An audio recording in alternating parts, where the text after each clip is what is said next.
There we go. So welcome everyone to the TGfU SIG webinar series. We had some really good success after our 40th anniversary year.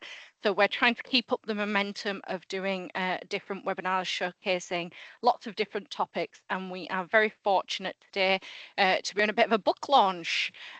So this new book, The Game-Based Approaches in Physical Education International Applications, book is out now that you can purchase. And we're going to be talking a little bit about it in terms of the different chapters and sort of the behind the scenes of going on. So I'm going to hand over to Claudio, Shane and Linda. Hi there, everyone. So I'll be doing the main talking. I'm Claudio Farias, but kind of on behalf of Shane and Linda, and likely they will also put their input during the intervention.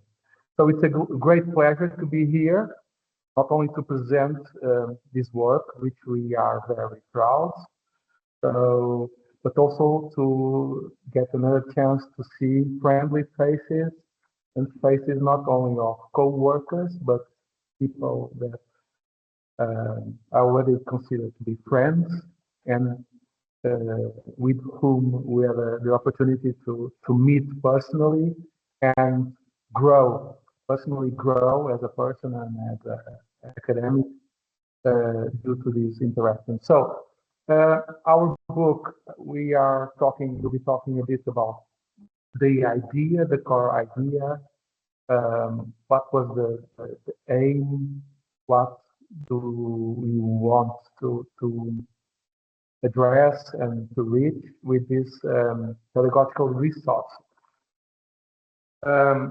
So here are the editors. I'm also pleased to say that we have around 20 authors from all over the world participating. So it was a great experience of getting to know with all these different perspectives, but at the same time with people that share common grounds in terms of the way of being in the world, of being in our profession, of being in the academy, of being in research and teaching, in sport coaching, in schools. So that is very good.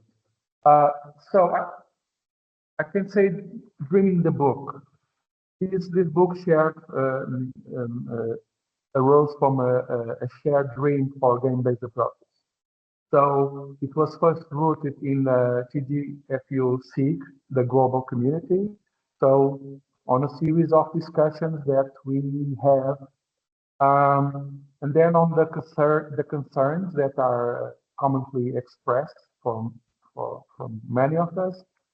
And the idea was to provide this common pedagogical matrix that at the same time we know that the different interactions of the original TGfU, so they are culturally shaped by the specificity of different cultures around the world. So these local interpretations, they lead to unique practices, but as I was saying, that share this unique sense of what the game-based approach is. And then in having a book with all these visions, different cultural perspectives of the original TGfU, so the game-based approach, to be a way of sharing our heritage and to expand the possibilities. So, for example, in we don't teach battlefield games.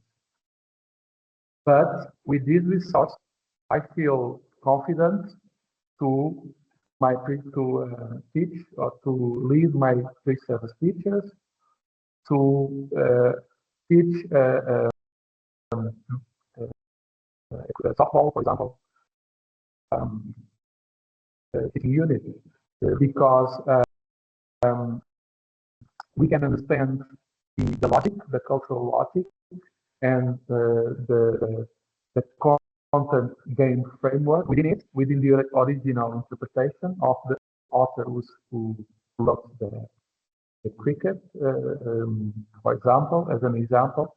So I feel we can, in Portugal, start with this resource because it is also very practical. We have some grounds to start approaching it. So, and we wanted to bridge theory with practical teaching examples.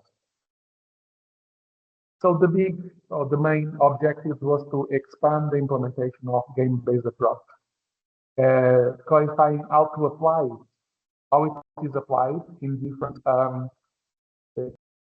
contexts. Also to integrate diversity, so to honor cultural and pedagogical difference in the approach, which are welcome and not denied, so that there is a richness in it. So, and at the same time, it is a way of having, in a globalized world, it is a way of having a more, like a larger, widespread, worldwide community teaching games within a certain way of perceiving teaching and learning. For example, in Europe, we have, for example, currently a large income of newcomer immigrant children from different cultures and from over the world. So, and if we can have in this book access to different cultural relevant ways of teaching, we can also try to apply it in our classes and to like a way of being more inclusive to our students.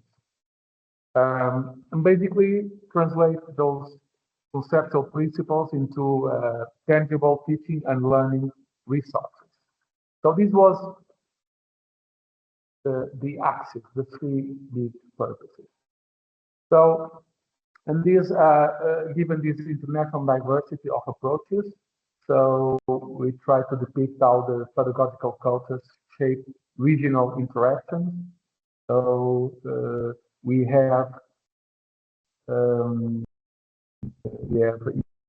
interventions and chapters from different places in the world. And so, for example, in Australia, games have a purpose. And in the USA, the tactical games. In Portugal, we have the invasion games, the compass model. In Spain, they are also speaking more with the original TGfU. In Canada, we have complexity seeking in tennis, for example. So it was to show what is happening around the world. So like to help bringing this global community into one voice. And then what unites all game-based approach, we think this is important when try to make sense of that, to make it more simple to understand, and at least it's grounds. As pedagogical grounds, conceptual grounds, and different theoretical grounds, which is based every day more in evidence-based work that afterwards we translate into, well, these pedagogical resources that hopefully will help practitioners in increasing and expanding the implementation of game-based approaches. So this was one of our main ideas too. Who is this book for? Well, I think it is a widespread in its scope to, in terms of who can help. So PE teachers, the most obviously, both pre-service and in service. Also your youth sport coaches mostly, who are seeking meaningful game-based methods. And of course, teacher educators, like many of us who are working with training future teachers and coaches. So in terms of advancing their pedagogical understanding on that. What makes this book unique, at least in our perspective, and hopefully in rootless perspective as well. Otherwise, they might not have published it. So we are more than 15 countries, so representing different educational systems. Okay, so and the book gets us to know a bit about how it works in different countries. How is for example, the curriculum syllabus is organized, and how does it make sense to fit, to correlate, so the game-based approach principles into what physical education is supposed to promote as a curriculum discipline. So this is the first global compilation with coherent this pedagogical structure, and we integrate the 3 dimensions: pedagogy, practice, and research. So I think this was a good achievement that we are proud of. In terms of the book structure, so the first we start with 3 articles on pedagogical principles, and then we have the teaching units themselves, and end with the future of game-based approaches. For example, related to the first part, so we clarify the pedagogical principles, and then go back to where it came from until nowadays. How is it being taught, the game-based approaches? Then we have qualification of gamification, which we know is a core element in these approaches and teaching styles, and then also the multi-dimensional assessment in game-based approach. So this closes the first bit. Then we enter in the teaching units, which, as I mentioned before, they have all those layers that I will detail later. So we have evasion territorial games, net wall games, striking betting games, target games, and also a teaching performance activities, which they don't actually implement game-based approach, but they have a conceptual matrix that is common and fits within the book in the same overall logic of what is student-centered learning, so in dance, gymnastics, and outdoor adventure. Well, regarding the teaching units specifically, so we clarify the pedagogical features of each game-based approach without repetition, so we were careful about that. Explain the cultural context. Why is the game-based approach we use in this country is shaped like this? The pedagogical applications. Then we have a content framework for the game-based approach unit in terms of the content, okay, in terms of the learning stages. Then we align that with national curricular standards in that country. And then we have a teaching unit, lesson by lesson, typically between 12 and 20 lessons, with the description of game-based activities. Some of them are some examples here. And also in some chapters, we have some extended pedagogies or a bit more of information on how to insert certain elements of assessment. So overall, this is what you will find within each chapter with the due nuances, of course.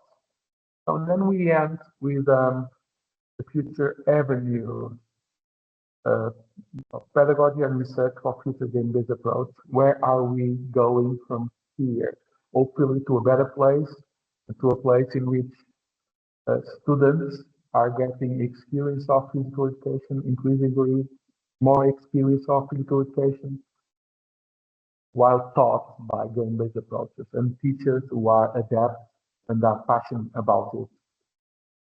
So if we can help, that's it on my part.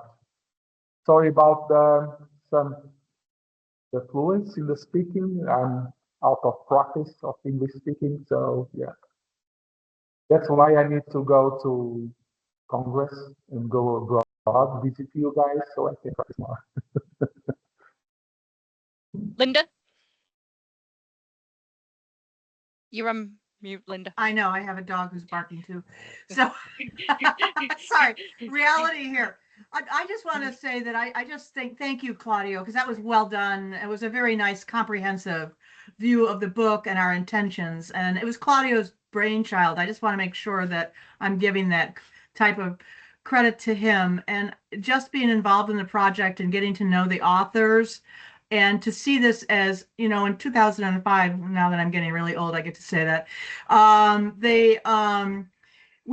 I wrote with a doc student at the time, the legitimacy of this movement. And I think this shows the legitimacy of the movement in almost like the first time in a real way that it's written down. We've had the organization, but that we've come together and write in our various cultural ways and work with each other and keep the principles. And I just want to congratulate all the authors and all of you for being here to celebrate this kind of project and see it through. So thank you. Thank you, Claudio.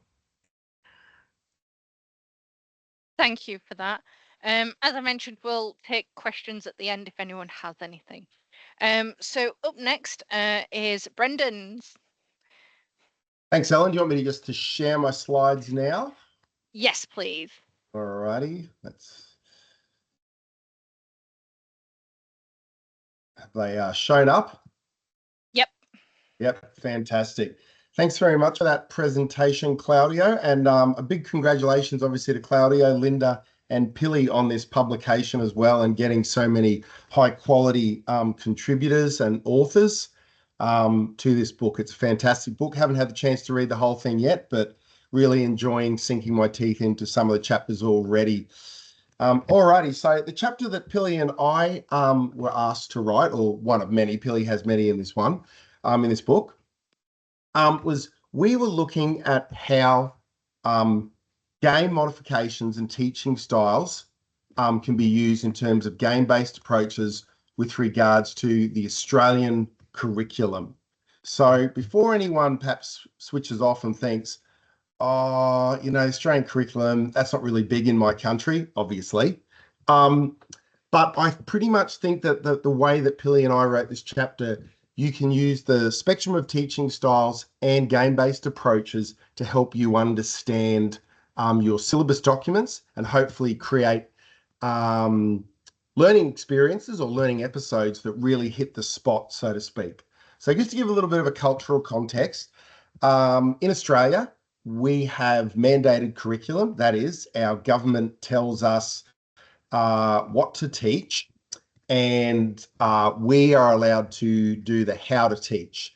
Interestingly, I did a presentation earlier in the year when I said that, and I can't remember, I think someone might have been from either Canada or the United States. And when I said that our government tells us what to teach, they said, oh, I'm sorry to hear that. But that's another presentation. Anyway, so we have this syllabus document, and I must admit, from when I read syllabus documents, I quite often have this feeling of the writers are giving me a destination, but they're not giving me a map. They're not telling me how I achieve these outcomes. I think the outcomes are fantastic a lot of the times, but I just don't really get it. But this is where I think the spectrum and game-based approaches can come together and help teachers meet the objectives that their syllabus documents or curriculum documents are asking them to do. So just to give not bang on too much about Australian curriculum, the little hints that we see as we go along are, first of all, some values, such as saying they want us to focus on the educative purpose with an emphasis on the explicit teaching of knowledge, understanding, and skills. So that might seem really straightforward. Okay, I'm going to do explicit teaching. But how often? How long? 50% of the time, 80% of the time? Am I going to be doing a game-based approach if it says explicit teaching? So again, this has been one of those ones where I think it's a bit hard to work this out. The next one, our syllabus also speaks about including a critical inquiry approach. I was doing some reading earlier on today, and another South Australian legend besides Shane Pill, Mr. Rick Baldock, they actually wrote an article once referring to the inquiry model from Metzler, saying that there are at least 7 different names for the inquiry approach. Again, I sit there and think, okay, well, at least I got a 1 in 7 chance of guessing the right pedagogical model to use in our syllabus. But there is a little bit more, thankfully, where they say in our syllabus, you need to have creative solutions or alternatives. And I'll get to a little bit more of that later on. And the last one, but by no means the least, it also speaks about taking a strengths-based approach, emphasizing on valuing difference and physical activity as a process students need to make sense of for themselves rather than a single outcome. Again, not that the kids probably think about this. I think that's a bit of a mixed message going, it's a process rather than a single outcome. Yet, of course, the document is full of outcomes, some worth more than others. I guess they don't tell the kids that, but anyway. So how do we meet these things as teachers when we look at these things? Stuck there, sorry. So some of these hints can come across in terms of things like if we're saying that in a game-based approach, we're asking students to formulate questions about concepts they don't understand, and that's a great thing. But at the same time, there's a bit of a saying which might sound contradictory here is you've got to know what you don't know. So of course, kids need to have some knowledge to be able to tell you what it is they do not know. But how do we bring them to this situation? What are the pedagogical strategies that we use, and where can game-based approaches help? Further, there's another one that speaks about, can we create solutions? And if that is the case, we're asking kids to create solutions, as I mentioned before. This is speaking about the production of knowledge that's new to the student. So if it wasn't new to the student, I guess it would be called the recalling of solutions. And that's not what the syllabus is asking for at times. Sometimes it asks for the reproduction of skills, but at other times it's asking for the production of new knowledge. So where do game-based approaches come in? So again, we used a publication, Play with Purpose by Shane Pill. And we used a couple of examples in here to show how the spectrum and these game-based approaches can come together. So really quickly, you can read these, the slide, I guess, yourself. But this is a game called Netball Field Archery. And the aim, throw the ball so it lands in the target area. So if you look at the 3 X's, they're supposed to represent the players or the students, and the line they stand behind. And you have the areas for them to throw it in. So they get 1 point if they're able to throw the ball or whatever object it is, and it rolls into the square or the grid. They get 2 points if they can throw it in there and it lands in there. They get 3 points if it goes into the black dot or the hula hoop. And then you can see there's some scoring there as well. Now, in terms of this game here, and again, Play with Purpose is not the syllabus, but if someone just explained this game and said, away you go, there is certainly no mention of the words or the cognitive verbs creating or discovering. And my suggestion, or Pilly and my suggestion, would be if someone was just playing this game, you would probably have students reproducing known ways of throwing the object, the ball, the beanbag, whatever it is. So if you were doing that, there's not going to be too much searching for a solution necessarily. Now, if someone said to me, oh, but Brendan, there was a kid in my class that was searching for a solution. The spectrum of teaching styles theory speaks about deliberate teaching. And as the teacher didn't instruct the student to search, we would argue, well, that may very well be the case that the student did discover a solution, but you did not instruct them to do that as the teacher. So if we want them to do these things, how would we get them to do this? So you could, for example, use a guided discovery episode with a student who may be having a problem getting the ball in the hoop. You might ask them, what happens when you throw the ball if you let it go a little bit higher in the air? Or what would happen if you jumped in the air and threw the ball? Now, if they don't know the answer to this, this is an opportunity for them to discover or produce knowledge which is new to them. At the same time, though, while this might sound confusing, if I asked most of us to do it who are physical education teachers, we would already know the answer to these questions because we have prior experience about what happens when I let the ball go higher or with greater force and things like this. Another teaching style from the spectrum that you could use when you play this game is you could ask before they started to play, I'd like you to consider 3 factors that affect the distance the ball travels. And I'd like you to experiment while you're throwing and then tell me at the end which ones they are. And this would be an example of what's called divergent discovery, where you're asking for 2 or more answers to a problem that they do not know the answer to. Again, if I asked it to very clever people like yourselves, you would probably very well know that it is speed of release, height of release, angle of release, which affects how far it travels. And it would be hard for me to do that with you. Another game we use from Play with Purpose, again, I'll briefly describe it, but you can have a little bit of a read yourself, is that the X's are the attackers and the zeros or the circles are the defenders. You can see it's, if you want to say it's like a square within a square. So it's 5 attackers versus 3 defenders. Essentially, you're setting this up, as it says, the aim to keep the ball from the 3 defensive players for as long as possible.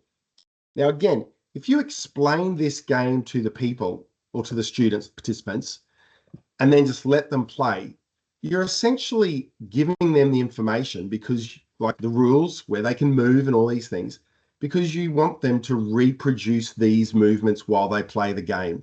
So just playing the game on its own is a teaching style that would be practice style B. So they're reproducing things that you ask them to do. They're playing according to rules. They're passing in a way that they probably had success with before. But again, how do we turn this into a game, or how do we pedagogically turn this into a game that does require creativity?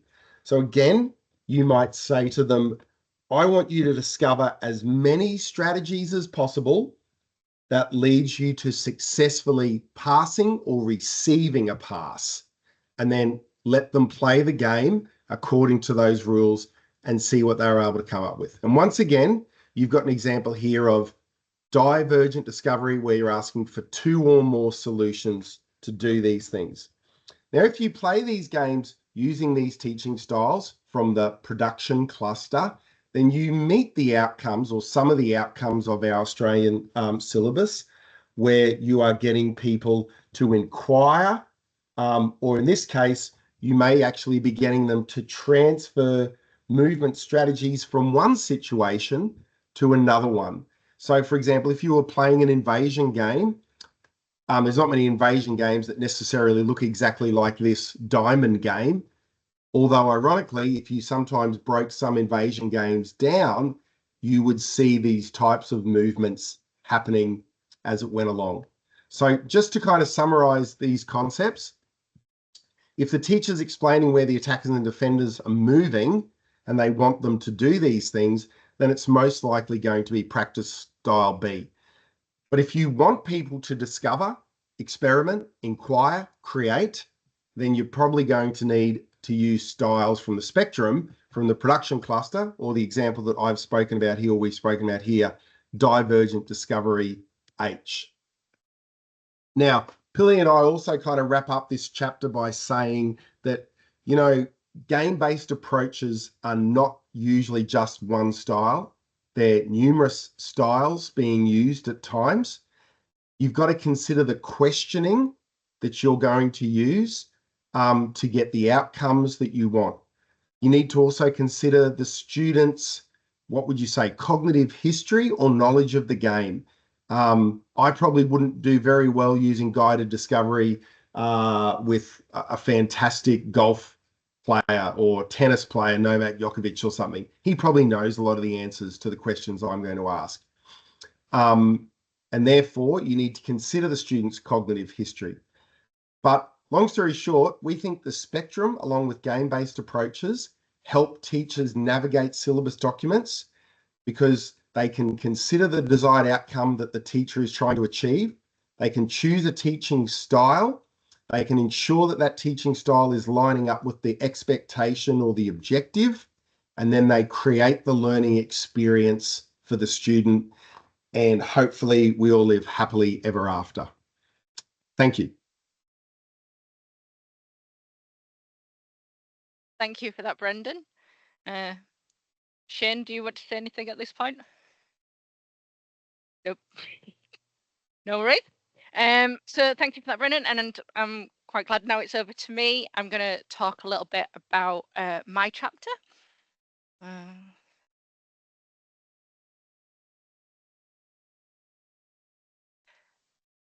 So in terms of my chapter, thank you very much to Claudio, Shane and Linda for giving me this opportunity.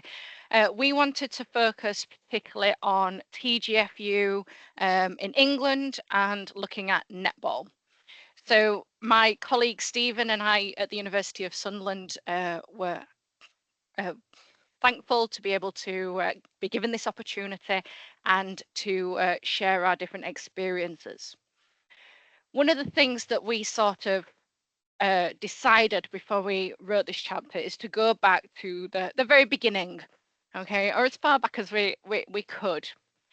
So we tried to pull up all the sort of the 1982 curriculum model, the 1983 Bulletin of PE, the 1986 Rethinking Games Teaching.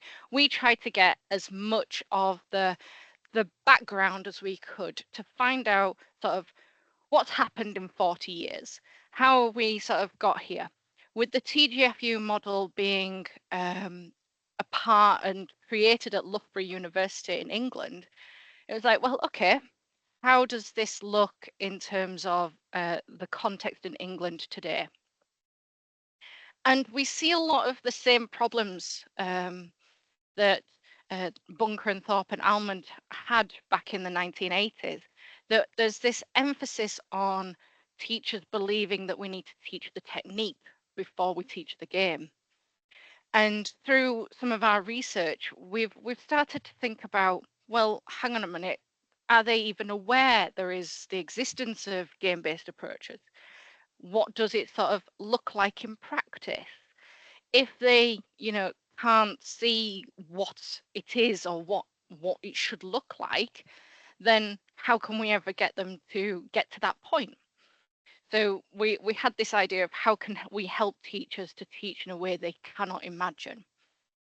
And we kind of looked at this then as our sort of next steps of, well, hang on a second, we've got all this literature, fab, right, let's look at it in terms of the model itself. So we utilized the curriculum model, which is sort of center screen for you.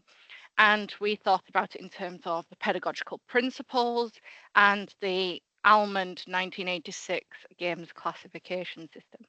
How do all these elements blend together to create this TGfU approach? How can we use them in our progression of netball to provide an effective sort of enhancement of the games, to demonstrate the progression, but also utilize it and be able to see these elements coming out, these pedagogical principles emerging.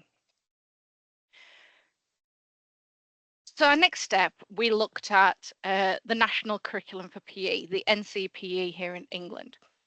Similar to, as Brendan mentioned, in Australia, we have a mandated curriculum.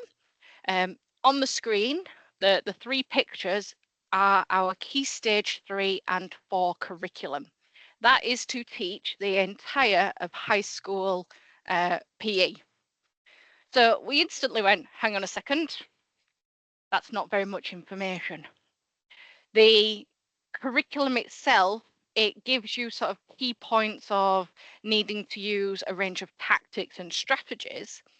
And then it has these sort of square brackets that go, here's some examples of sports, but you don't have to teach them. It's just an example. On the national curriculum, we also don't have anything of what kind of pedagogical approach we need to mention or teach. So it's a very limited national curriculum, which has its benefits because you can have teacher autonomy, you can teach however you want. But at the same time of that sort of negative aspect, it means that because everybody's teaching whatever they want, there's very limited elements there of ensuring that we're all teaching similar things across the nation.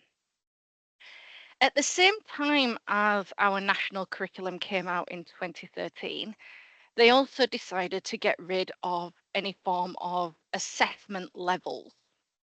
So previously we had things like 3A, 3B, 4C as giving guidance of where children were.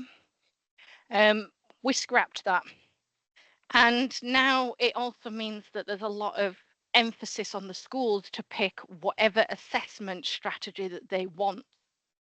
So our national sort of governing body of the Association for PE, they recommend head, heart, hands as an assessment strategy.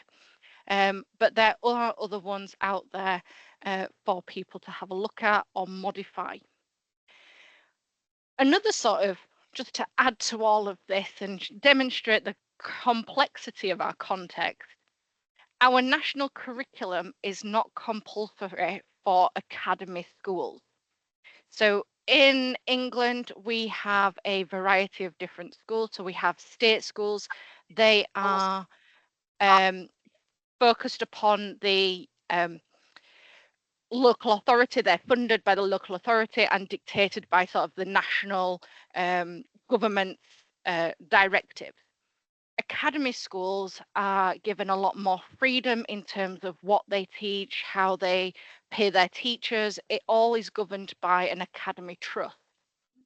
So because of this, you have this element there of some schools will definitely teach the national curriculum. Other schools don't have to and create their own curriculum, but often these schools have similar elements of the national curriculum coming through that you can see. So before we've even started at looking at netball, we've mentioned here about the different sort of context of limited national curriculum, no pedagogical approach, no assessment strategies, and then different schools of different ages. Within our chapter itself, we wanted to focus on Key Stage 3. So we focused towards Year 7, pupils aged 11 to 12. And we'll get into that in a few minutes of why we chose that particular age group. So this slide was taken from the book as demonstrating what the different elements are of our national curriculum, how it all ties up as well. So the three elements that we kind of need to focus on in this chapter is straight from the Department for Education, the national curriculum. What are the aims of the national curriculum generally? And then we have something known as the pillars of progression. Our inspectorate, known as Ofsted here in the UK, who inspect schools, ensure that they are complying with like the national curriculum, everything's all above board. They created a research review back in 2022, and they stated that as part of PE, we should have 3 pillars of progression. This is motor competence, rules, strategies and tactics, and healthy participation. So this kind of ties in very nicely to elements of the national curriculum, pulling it out a little bit more of what we want to be able to see and apply within schools. And then finally, I mentioned we didn't have any sort of assessment levels, but when the removal of the levels happened, the Association for PE created a set of principles that would help support people in guiding what the assessment strategies should look like, whatever choice they decide. So it's nice to see here on this table of how it all kind of links together, some of the key components of what we needed to focus on with our unit of work. So netball within schools itself. As I mentioned, we are going to focus on Year 7 Key Stage 3 pupils. They have mixed ability and different experiences in the game.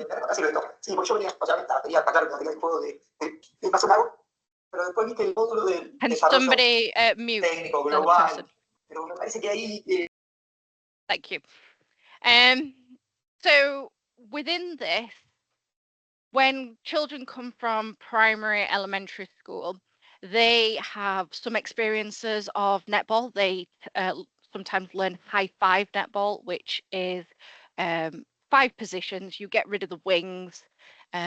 So it's just playing with your centre, your goal shooter, your goal attack, etc. Other students have never played netball in their life.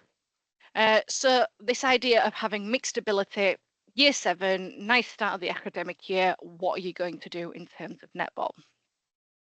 In the UK, we have a requirement for PE to be a minimum of 2 hours a week. This is usually separated between 2 times 1 hour.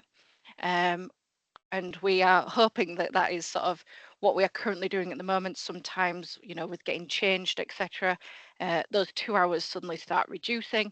But the minimum guidance within the UK is 2 hours per week. Our games tend to be gender determined and often a narrow sort of selection. We have very much traditional idea of sort of boys doing football, rugby, cricket, girls doing netball, hockey, rounders. However, in recent years, we've seen that this idea of gender determined sports have been reduced. We're starting to see a lot more like girls football coming through, boys playing hockey. And we're also starting to see a bit more of a wider idea of the games that are being taught and the activities being taught in schools. So one of the things that we also want to focus on within this is that this is part of most sports are done based on a 6-week school half term. So it might be September to mid-October, you're going to do football. Then after sort of October half term to Christmas, you're going to do rugby. So it sort of splits, and that way we've got that about 12 lessons per half term. As part of our book chapter, one of the things we wanted to mention is because of our curriculum being given a lot more of teacher autonomy, our chapter could be applicable to other curriculums and contexts as well. So if you feel like, oh gosh, this is just England, no, it can be applied to a lot of different curriculums and contexts. When we looked at the teaching unit itself, and we were splitting our sessions into 12 of them, we wanted to pull it all the way back to basics and try and think of it. If our teachers are coming in telling us that children need to have techniques before the tactics, well, let's put them in a very simplistic invasion game. So we've got the idea of piggy in the middle. You got 2 players throwing the ball to each other and a defender in the middle.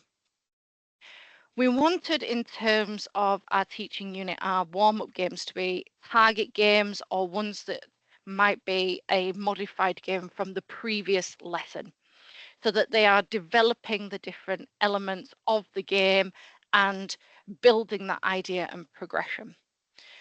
We wanted to also focus on no fixed positions, giving children the opportunity to move around a lot on the court, experience different positions themselves, and get more activity on the ball and developing that thinking players.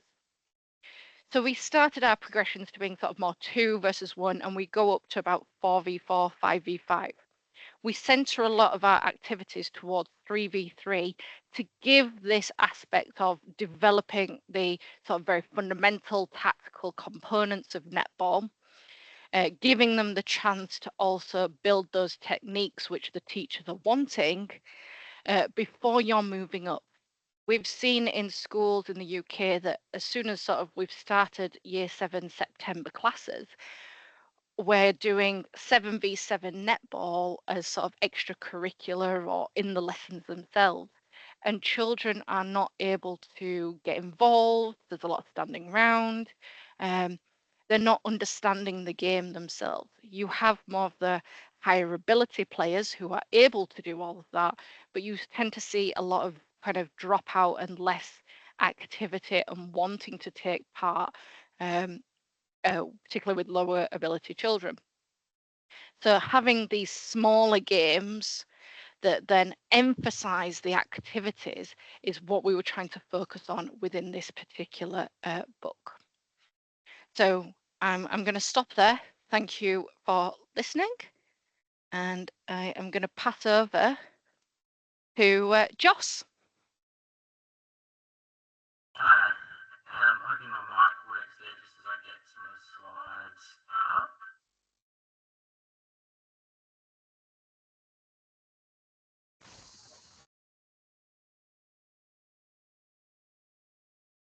It's loading.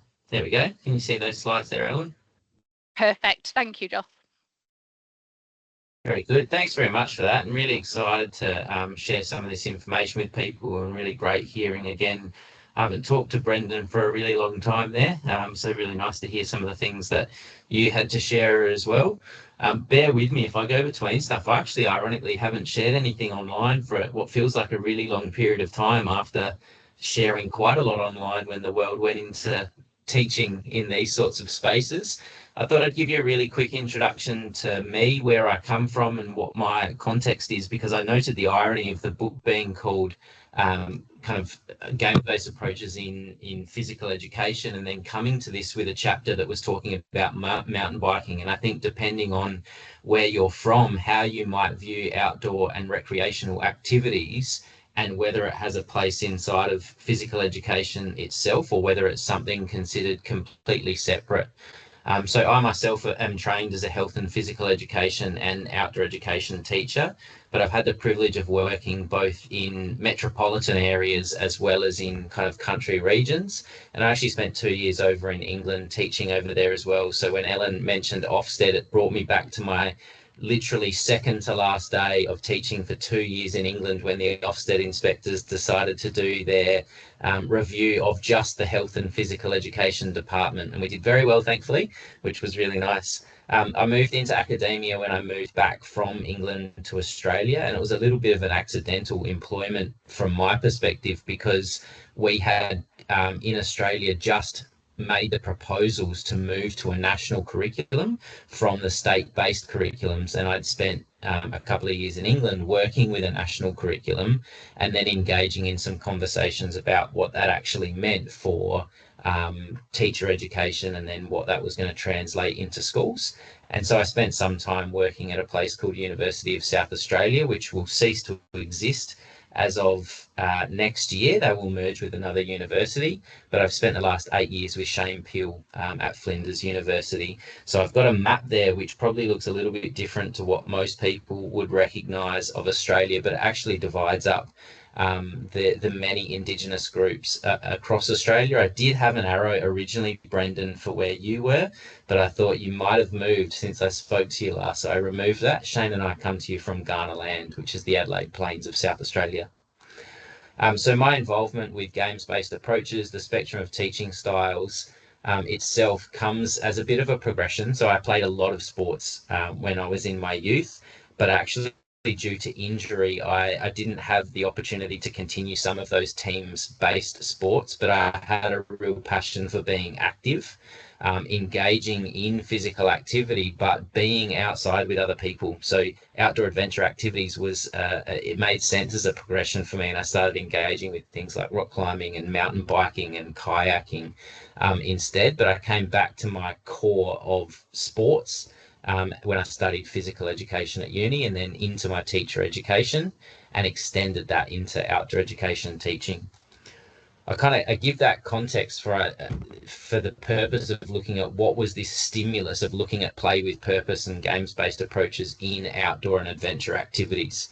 And I think if you've engaged with anything to do with outdoor education or outdoor recreation previously, you would have come across Kolb's learning cycle.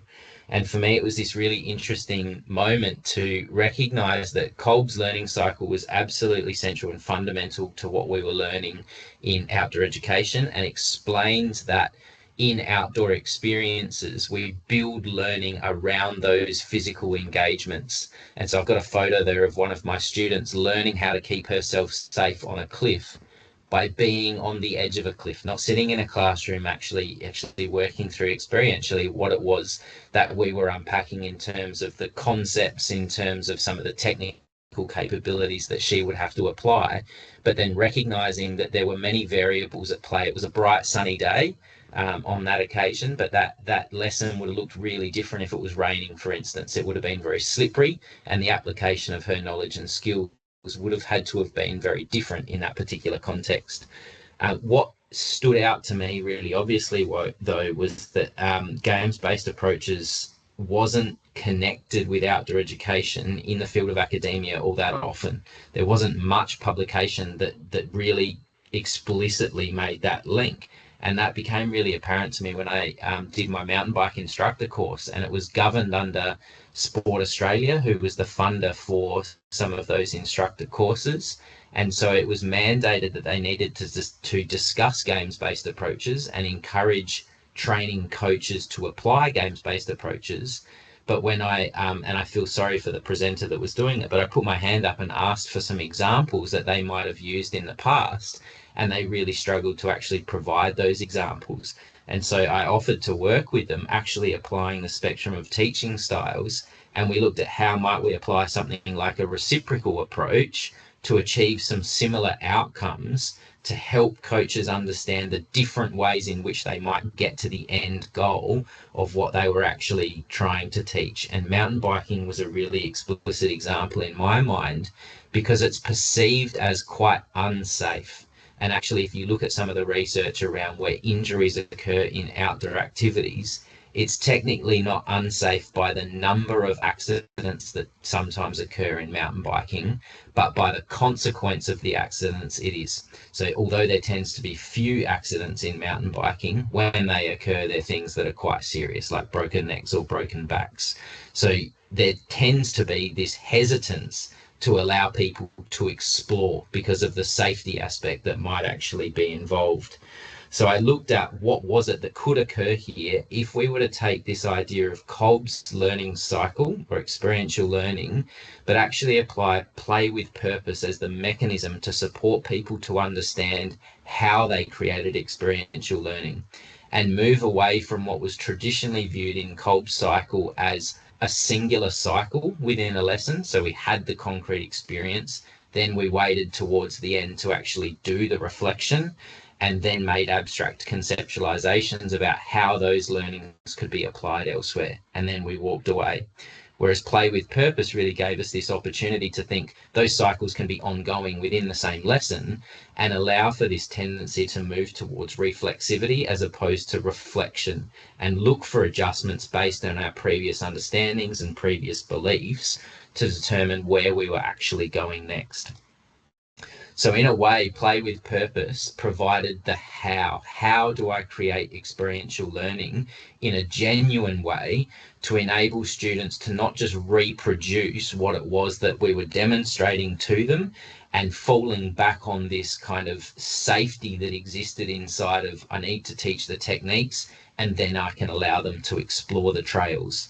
And what the chapter does is it breaks down how you might utilize this idea within play with purpose in what it describes as a whole part, whole method, and understanding how you can safely take components of trail riding and allow people that exploration, and then build capabilities within the key techniques like cornering or navigating berms or whatever that might be, to then become more confident and competent and increase speed and do different things with the bikes.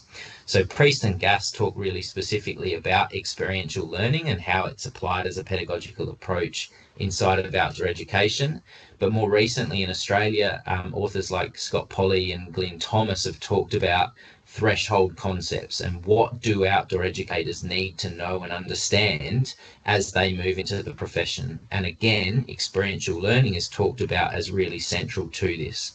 Where we saw play with purpose as coming in and providing an addition to this was that it actually acts as a framework for creating those experiences. How do I design tasks? What do I look for? How do I engage my participants as what we might refer to as thinking players in their learning?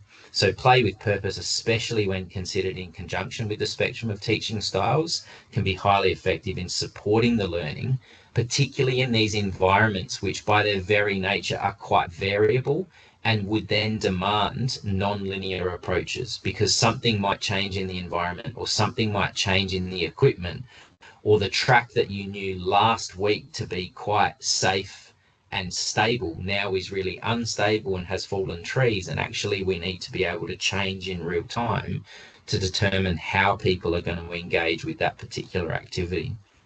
So when we look at this idea of the models of teaching that traditionally are used within outdoor education, although we talk about the experience as being central, ironically, many of the models that are applied often actually are quite linear in nature.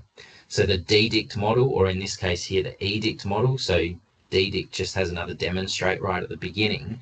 The DDICT model of instruction that's often applied in outdoor education, even when we're describing it as experiential learning, asks people to demonstrate a task, explain what they've done, demonstrate it again to try and reinforce some of those ideas, then instruct their participants, then correct any mistakes, and then allow for some of the other exploration to occur. So I'd argue that that's quite linear, and like Brendan was talking about, it often is starting off with this reproduction model or reproduction style of teaching, and often doesn't move on until this kind of confidence that the safety aspect has been covered. Whereas an understanding of play with purpose and how we might modify the tasks, modify the equipment, modify the environment in which we're participating in outdoor learning enables us to come away from that more traditional linear approach and not rest on our laurels of saying, well, we're outdoors and we're in an activity, therefore it's experiential, which kind of loses this essence of what play with purpose really highlights, is to say that there needs to be deliberate practices. We need to allow for non-linear approaches to pick up on different stages of where the learners are at, and we need opportunities to really structure the learning to meet students or participants where they are at any one particular time. So I really like that way that kind of previously people like Brendan and Shane have described that combination of games-based approaches and a toolkit of teaching styles to help people go from I understand what the outcomes are right through to I see the ways in which I can get to those outcomes, and I understand really holistically why I'm choosing a particular way to achieve it. And it might be because of alternate outcomes for particular individuals or particular curriculum outcomes, or in the case of outdoor education, it might be because things like the equipment and the environment provide many variables along the way that we need to be quite reactive to in a proactive way. So the key outcomes for students in applying games-based approaches in things like mountain biking and more broadly outdoor adventure activities is we allow students to become inquisitive. So they become thinking players, or they become thinking participants in what it is that they're actually engaging with, and can conceptualize the multiple outcomes that might be at play, why I'm undertaking a task in a particular way. And it might reach out to things like the environmental components or the cultural components of what we're doing in outdoor education. It looks to develop competence and confidence through experiential learning. So this idea that outdoor activities are often non-competitive and unorganized, so potentially are easier to access in an ongoing basis if we're looking to encourage people to live active and healthy lifestyles. We look at this access across a broader range of opportunities to demonstrate outcomes. For me, it was that I was limited through injury, that I couldn't participate in sport, that I could still engage in some of these tasks. We look at the idea of connecting with place and people through contextual and deliberate teaching, choosing where we go and how we structure the groupings. And I've got an image there of a place called the Onkaparinga River mouth, and it's a really significant place to engage in kayaking because of cultural connections that exist there. And then this idea of safely engaging in adventurous activities, and actually the fear of initially thinking I'm allowing students to explore the task before teaching the techniques could be more dangerous. We actually enable people to see the contexts in which they're going to need to apply the techniques and provide greater context for understanding why I need to develop greater competency in those techniques as they go. So rather than going through the bits of the chapter, I thought I'd provide some of that extended reasoning as to why I've looked to bring together outdoor and adventure activities with games-based approaches. But then I think you'll see as you move through the chapter a really similar framework for thinking, here's the whole activity we'll engage with, here are the parts that we're breaking down and the teaching styles that we're using, and then how we're bringing it back together through inquiry for the participants. Thanks. Thank you for that, Joss. Next up, Shane. I will share on your behalf, Shane.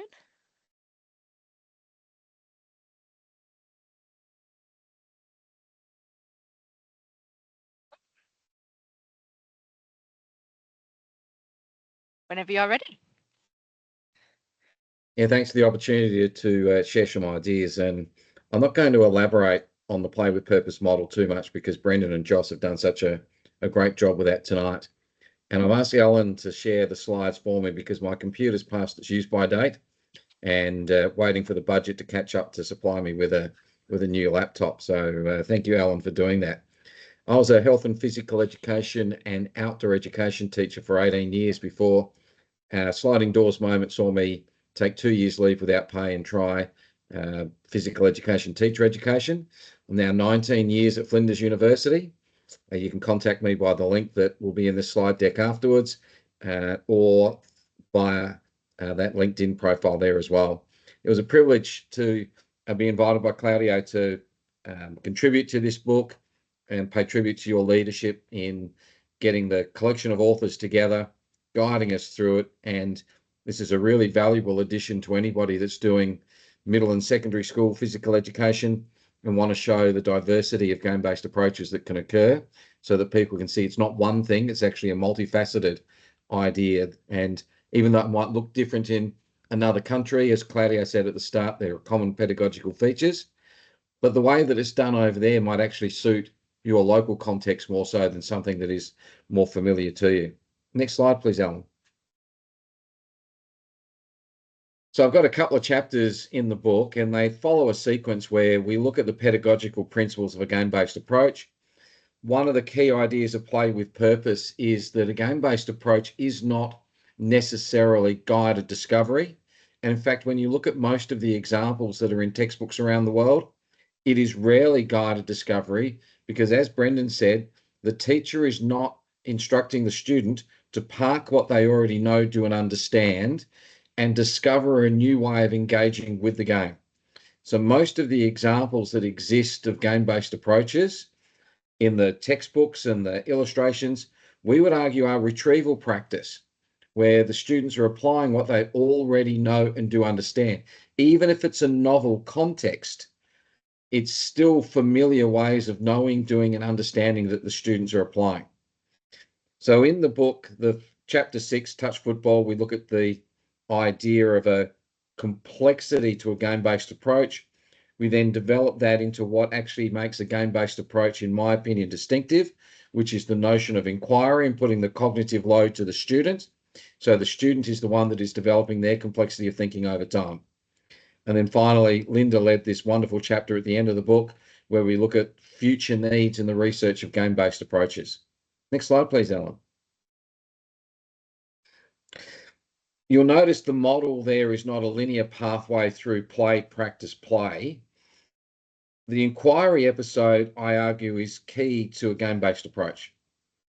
I've already mentioned that first play episode is probably retrieval practice, and literature on teaching for effective learning would say that's absolutely appropriate. You need to bring the students into context before you take them into stretch to lead them forward. So that first play episode creates the opportunity to the teacher to inquire whether the students are where they think they should be in their skills, knowledge, and understanding, or perhaps there are gaps that need to be revisited because they haven't been reinforced to the point of habituated thinking and behaviour.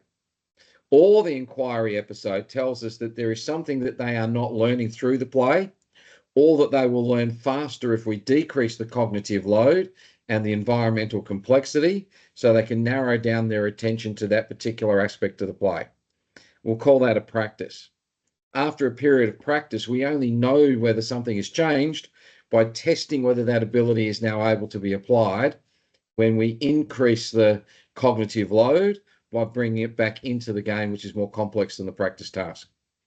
Or it may be that through that period of play and we get to the inquiry, we find the students are ready to progress to the next stage of learning and the play will increase in its challenge and the cognitive perspective that is given to the players. So in this way, in the chapter on touch football, which is a modified form of rugby, we show that the play episodes are deliberate practice because the teacher sets the environment of that practice to focus on a particular aspect of the game so that the students become better game players as a consequence. It's not linear because the inquiry episode may be enough to cognitively direct the students and they're able to improve their performance.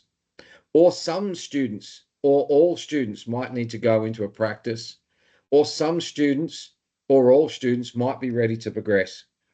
In this way, I argue that the play with purpose model enables us to identify differentiated learning and cater for the spectrum of readiness to learn that exists in a class. And one of the things that people hear me say often is that if everybody's doing the same thing at the same time in the same way in a lesson, that's assuming there is only one readiness to learn. There is only one challenge point in the lesson, and we know that that's a furphy. There are going to be multiple challenge points with students on a spectrum of readiness to learn, and our pedagogical behaviour needs to be able to cater for that bandwidth of learning need. Otherwise, we leave some kids behind and we don't challenge those at the other end. Those that need the challenge become bored.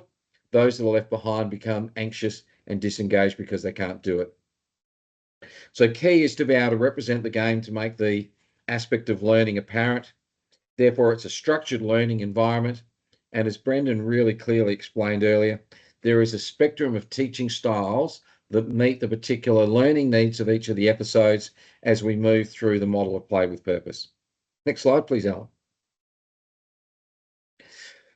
Moving from that grounding of the key ideas of play with purpose, inherent is developing the students' game sense or game intelligence or their tactical ability. In other words, we're developing the thinking player.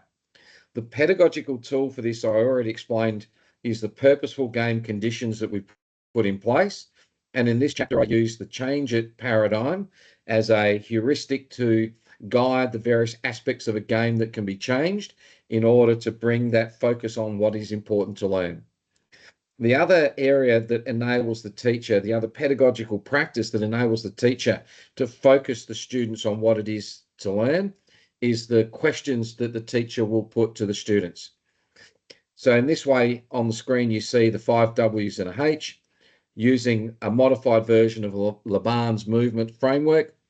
So the time, space, force, the flow or tempo, momentum of a game, and the capacity to execute the motion to effect with consistency, and therefore you have control of it, create the dimensions of just about every game that you can consider. We therefore intentionally plan the questions that will be attached to the learning episode. So it is just as important to plan the questions as it is to design the environment of the practice that the players, the students will be in. So the inquiry episodes are, in my opinion, what defines a game-based approach. Teachers have always played small-sided games and modified games. That has been part of physical education teachers' toolkits forever. But putting the emphasis on the cognitive load being with the students rather than the cognitive load being the teacher telling the students what to do and the students faithfully reproducing that is one of the significant shifts that's occurred in my time during teaching, which is often called the change from behaviorism to a constructivist approach to learning. Next slide, please, Ellen. My favourite chapter in the book is actually Joss's chapter where we've applied the play with purpose outside of the existing game categories to adventure and outdoor education.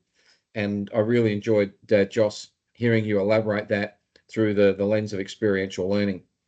Okay, that's me. Thank you for that, Shane. And last but by no means least, we have David. Everybody, I'm a little bit upset, Shane, that you've got a favourite chapter that's not mine. I will push on regardless. What a joy to be here surrounded by such big figures and all the co-authors that couldn't be here tonight. My name's David Gow. I'm an early career researcher at Royal Melbourne Institute of Technology. I'm actually based an hour south of Melbourne and local time here is 10:13 p.m. So shout out to anyone that's doing it hard in the wee small hours of the night or the morning. This chapter was a delight to write with Claudio. I thank him very much for welcoming me on board. This is my first publication. I look forward to many more. There are several studies under review from my thesis. And in fact, the central framework that we're going to talk about tonight from the chapter was a translation of my thesis that was ably supervised by Shane Pill, Kate Ridley, and Sam Elliott. Hence the template's Flinders, but I'm working for RMIT. So when I previously presented this as a big build-up, and there's a bit of drum roll, and there's a Metallica Enter Sandman, and then I show this table. Today, with the time press, we're starting with the table. This table is the framework. It's the Invasion Games Assessment Framework. There's a lot behind it, and you'll see that in the next slide. But if you just take a moment to have a look at those three images, those three core criteria headings, and then the sub-criteria that run under them, and I'll talk you through that. Essentially, what we've got here are the three pillars of game performance as based on a scoping review from the literature. We've used student-friendly language throughout. We've got move, choose, play to represent off-the-ball movement or positional play, choose to represent decision-making underpinned by tactical awareness, and then play to represent on-the-ball skills, which might be assessed with technical accuracy or more likely outcomes. So they underpin what we're looking for. Whoops, has that not worked? No, it's not moved on. It's moved on from me. Hang on, live sync to presenter. Let me try that again. Can you see that now? Nope. That's why you might need to do the slides then, because I can see it perfectly. Right, bear with me.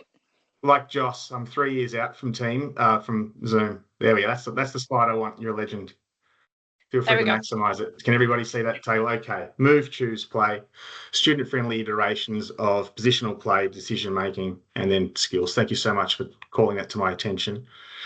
Then under those columns, we have hopefully some recognisable terms for you in terms of positional play with support and cover based on the team in possession of the ball, knowing that the player doesn't have the ball in either situation. And then both for choose and play, we have that sequence of largely attacking skills that again work in a sequence: receive, dribble, pass, score, and then culminating in defend. Importantly, the sub-criteria here, as we're calling them, are very generic, very open, and in fact, we encourage assessors and users to shape them to the needs of their cohort. The definition of assessment that sits on the left-hand side of that template comes from Hay and Penny's work that talks about the socio-cultural perspective of assessment, just the same as Claudio started tonight's session talking about the cultural perspectives pedagogically. At the conclusion of the thesis, I felt quite clearly that the literature and then the sample of Victorian teachers I spoke to, they wanted a scaffold, but they didn't want a straitjacket. So we've got a framework here from which there is a clear suggestion of what could be assessed in game-based approaches, such that all these things can be seen in games. Yes, we can talk about choosing in terms of decision-making requiring some level of questioning to determine if intention was deliberate or not, but it's all based on largely observable performance behaviours. They're mutually exclusive and well supported in the literature, with the onus on the user to pick either across, like a typical sequence of play, or within. If you're just focusing on positional play, you might just look at support and cover, link it to your learning intentions, link it to your success criteria, and pick and choose. I think it would be pretty ambitious to look for all of those sub-criteria in a single student in a moment. Video capture might be able to help you do something like that. But in essence, that is the framework with a lot going on behind it, which I'll explain on the next slide. Thank you. So underpinning hopefully what is hopefully intuitive, beautifully simplistic, are 79 studies that were included in the scoping review. They came from 16 countries, 36 peer-reviewed journal articles. And the right-hand side there shows the 17 tools that were located, that were developed and validated in a school setting. There are a further 20 developed outside of school, so community extracurricular. So there's 37 tools that were meticulously coded and charted by two people to distill what we felt were the essence or the common characteristics at the most fundamental level of what students are doing when they're playing games for age between 5 to 19. So there is a lot of research behind the simplicity of the framework. And in the actual chapter, I talk at length about the game performance assessment instrument and the team sport assessment procedure as the two best known, the two most frequently used in research, two most enduring. They're both from 97 and 98. Linda Griffin, co-author of GBAs, and it was a pleasure to meet you in face-to-face in New Zealand. The framework, I think, stands on the shoulders of giants. I think it can be seen as a worked example of the GPA and certainly an extension of the TSAP, but there's 35 other tools that kind of support it to hopefully give you confidence that these are the things you could be looking at, should be looking at as part of student performance in games and sports in the innovation games category. Next slide. And just to link it in, we've got to talk about instructional alignment to pedagogy here. I've just chosen Ellen's diagram from chapter 4 with the curriculum model of TGfU.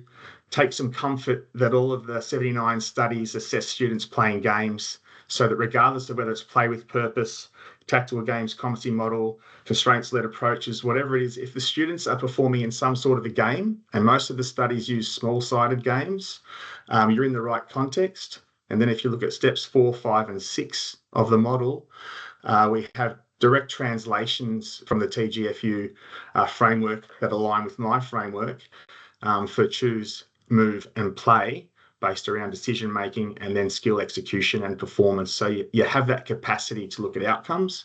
You also, if the needs arise, have the capacity to look at technical accuracy, if that makes sense for your situation. Next slide, please. And then just to bring it to the Victorian curriculum, Brendan spoke beautifully about the Aussie curriculum. This is based on the AC. It's essentially more similar than not. We talk about levels rather than years. It's undergone a transition from version 1 to version 2. But essentially, movement sequences equal the move criterion in the framework. Movement concepts and strategies equal the choose. And specialised movement skills equals the play. It's set up like the Australian curriculum with achievement standards, content descriptors, and then the last one, elaborations, are just examples of what you might do. Version 2.0 is far more specific, far more useful, and I think it'll be much better received by participants based on my research, where claims of this and the Australian curriculum were that it's not sport specific, it's not skill specific. So they've done a really good job, and it's nice that the Innovation Games framework fits in nicely with this curriculum. So one of the challenges, or I suppose things other people could do in other states, territories, countries, look for where the criteria from my framework fits in with your curriculum. For Ellen, I'm not sure if you're going to find it in your 2.5 pages, but I hope it underpins most curriculum if we're teaching games and sports, which tends to be a pretty common focus area. Next slide. Next slide, please. Beautiful. So I'm not going to go through the rest of the chapter because I want you to read it. Brendan, I know you've got yours, but it's a real page turner. I couldn't put it down. And the killer twist at the end, amazing. It's a cracking book. So proud to be part of it. There are a whole heap of suggestions throughout. I think we've skipped 2 slides, but that's okay. I've made recommendations further in the chapter, including, thank you very much. I'm just going to draw you straight down to number 10. Because Claudio's significant contribution was to talk about things like equity and inclusion and to show that it still aligns to what we're looking from students in performance-based play. So he was able to link choose and play to look at that receive-pass dynamic and then talk about, through social networking analysis, equity and inclusion with who's passing to whom. So one of a billion different tools, learning contexts or activities that can be shaped from the framework. So I thank him for his contribution there. That's pages 25 to 29. So along with those suggestions, I then skimmed from the other Invasion Games chapters. So next slide, please. So chapters 4 to 10, amazing co-contributors to the text there, and just their brief suggestions of what assessment might look like in Invasion Games. With some strategies, albeit brief, that I think the Invasion Games assessment framework could be used to support, along with whatever else you want to do. We are obviously directed to get data from multiple points, quantitative, qualitative, multiple different types of assessment tools. I'm advocating that this framework could be pretty much front and centre, though, if you're looking at performance-based criteria for your students in your Invasion Games and sports. And then the last slide, thank you. Picking up on Shane's reminding us of how significant questioning is, regardless of what we call it, the type of pedagogy we're using in game-based approaches. These are what I found from skimming those. I read the chapters, I skimmed it for assessment references. So throughout those chapters, different names, different types, different activities that, again, I suggest could be underpinned by the move, choose, play criteria to inform thinking players or intelligent game players, which I think is the aim of all of us trying to teach games. We want students to be better at playing them.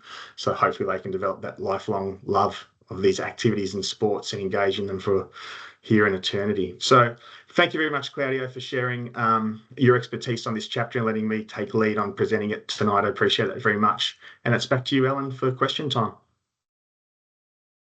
Thank you very much, David. So yes, we have a few minutes in case anyone wishes to ask any questions. We've had a lot of detailed information from our presenters today. So if you would like to ask any questions, either put them in the chat or feel free to put your hand up and we'll ask away.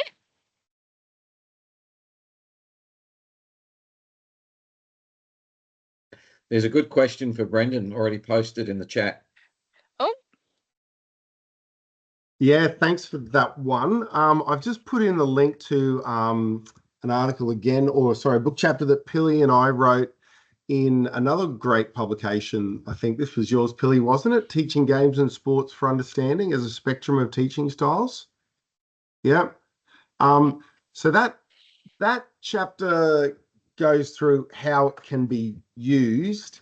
And there's a couple of other ones, like David was just saying. I guess Pilly and I have looked at TGfU, game sense approach, a little bit with constraints as well, I think, Pilly, haven't we?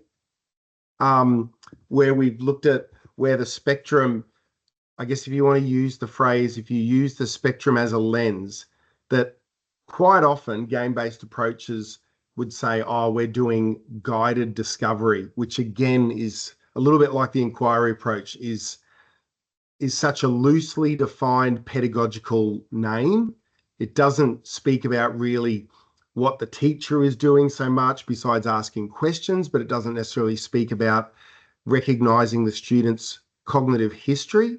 So it also, I guess, if you look at the spectrum, when it speaks about guided discovery, style F, Sarah Ashworth is really clear in saying this teaching style has liabilities when you do it or use it with two or more people, because the only way you actually could have an individual or two individuals discovering together, you'd have to have what would you say, a set of circumstances where one, the individuals have the exact same knowledge.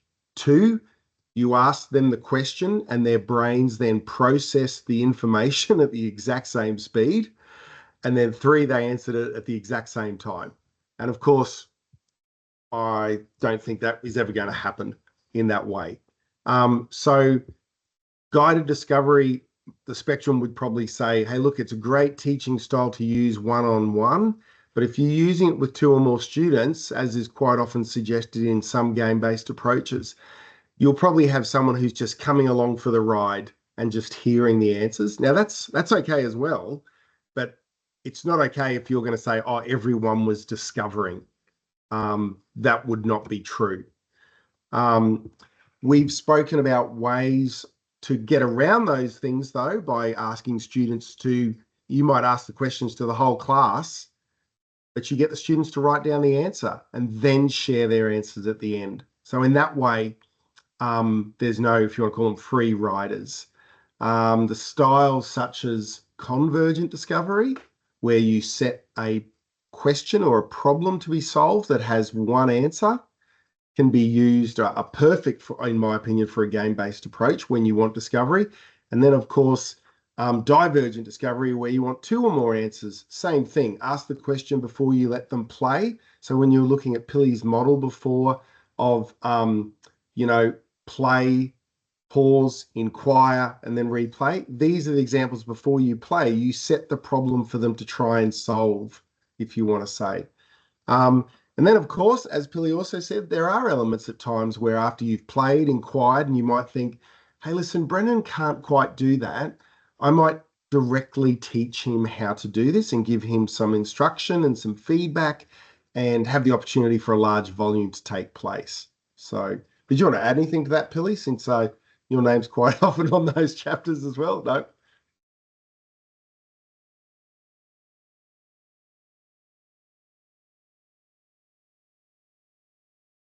Are there any other questions? If you can't think of anything at this moment in time, there will be the recording made available onto the TGfU website, along with the slide decks from each of the presenters today. So if it comes to being sort of a burning question later on, you can ask and email them. Hey, Ellen. Yep. I have a question. Well, it's more of a comment actually. So, first of all, I really enjoyed all of the presentations this morning. Joss, I was really fascinated to hear what you had to say in terms of the outdoor ed development and the chapter, and I look forward to looking at that. My copy of the book arrived yesterday in the mail, so thanks for organising that to be sent. One of the things I think that, and Claudio sort of alluded to this right at the start, was the cultural piece which comes out from this book in general. In other words, you've got different takes on these approaches and how they're working in different countries. And I was really interested when he was explaining that, where he is striking field games are not used or not for, and he was using the book as a basis for that. I saw my problem in the contribution I made on cricket. How do I take sort of what Americans already know about striking fielding games, softball, baseball, and align those across to helping them to understand and comprehend basically a novel striking fielding game to them? And I think that piece comes across quite strongly throughout the book. That's what you've done with this sort of overall publication, to make it understandable to people in very different contexts. And I think that is really valuable.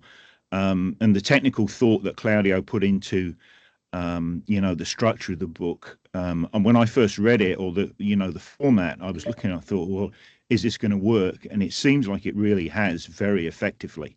So I'm really thrilled to get in and read all the contributions, but thanks for everybody who presented this morning. Thank you for that, Adrian, and also thank you for your cricket chapter there. Brendan, you wanted to buzz in on that? Yeah, thanks, Ellen. Adrian, I just wanted to let you know that my daughter, I played your game on page 254 the other day with my daughter, and not the exact same version, and she loved it. I'm glad I've done something useful for you, Brendan. I'll take it up on that. And we should remind Adrian, there's another chance to come to Australia in November for the 32nd ACHBA International Conference. And Claudio, you were talking about wanting to travel again. So there's a great opportunity to get to some warm weather in November at the ACHBA International Conference. And warm people and cold beer.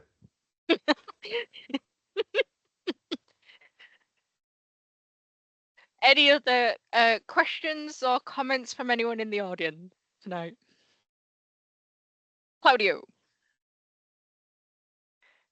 I just want to stress once more thank you everybody, every contributing authors. You were amazing, and I learned a lot as I was going through the chapters. And a special word to Shane and Linda. Thank you for being my mentors, and I learned a lot with you, really. So. And on the top of it, you are both wonderful people as human beings. So it was all in one. So that was a great journey, which is very significant to my life academically and also personally. So hope we can catch up soon. Yeah. And on that, Claudio, you've got a question in the chat. Oh. So it's about complexity thinking approach. Can you briefly explain how this differs from Joy Butler's concept of inventing games? Yeah, actually, so I wouldn't say the whole Canada adopts the complexity thinking, but the proposal that was presented by Tim Hopper, so he used the complexity thinking. I think there's a great work that has been passing under the radar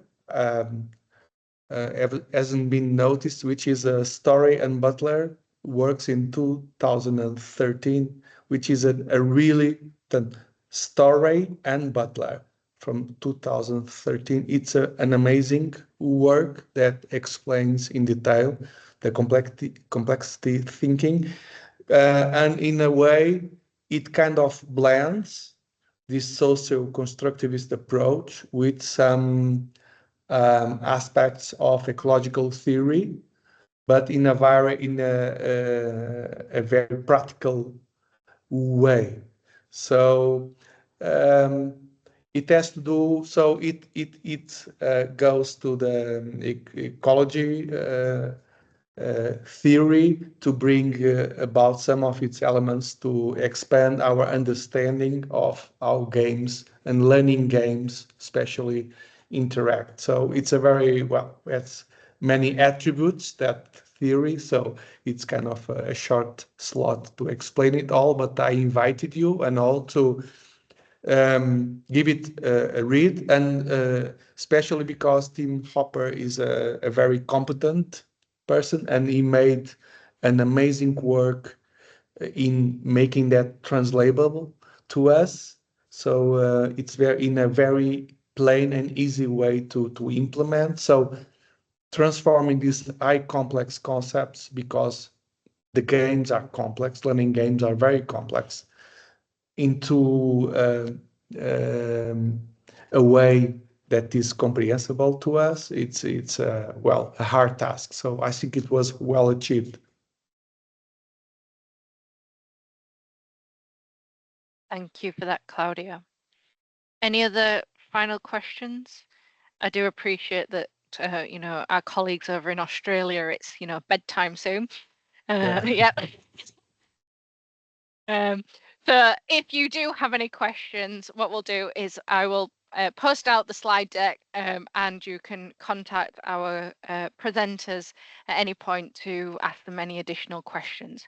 So I just wanted to kind of round this off, thanking all of our presenters this evening, or this morning, wherever you are in the world, for joining us and sharing this information. And I will send out certificates of attendance for all audience members today, and presenters, if you would like also a certificate, please do get in touch with me and I'll get something sorted for you. So on behalf of the TGfU SIG, thank you for joining us today, and we look forward to seeing you at our next webinar. Have a good day and see you later.